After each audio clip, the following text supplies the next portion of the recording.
Ponce, mauna na ako, ha? Kaya muna ko kayo. Kumain na kayo, tara. Hindi na. Dumaan lang talaga ako para kamustahin si June at saka yung mga bagong equipment. Kita mo naman, siyempre, sa umpisa, mahirapan mag-adjust. Pero posigido si Mang Jun, eh. Ginagawa niya naman lahat para maaralan. Kaya, okay. Maayo.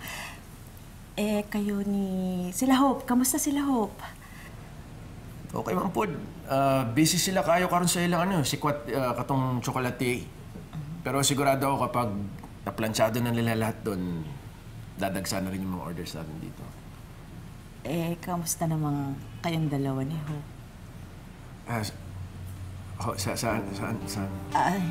Hindi kasi, di ba, nung huling nagkita si Hope tsaka si June, hindi masyadong maganda yung nangyari, Nay, huwag mo na isipin yun. Naintindihan naman namin, eh. Kasi, Ponce, isipin mo ang puso ng anak ko na kay Hope. Okay lang ako sa inyo, Nay. Oo. Hindi na sayang ang buhay ng anak ko.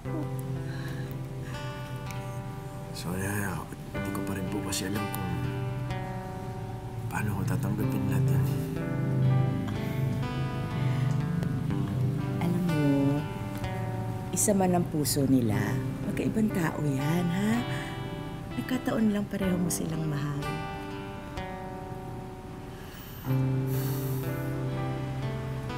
Ay, totoo talaga eh. Gusto ko mahalin si Hope. Sana, gusto ko siyang mahalin na hindi nakakita si Eileen. Pero gusto ko man ako na eh. Pero alam ko na nasa kanya yung puso ni Eileen. Paano?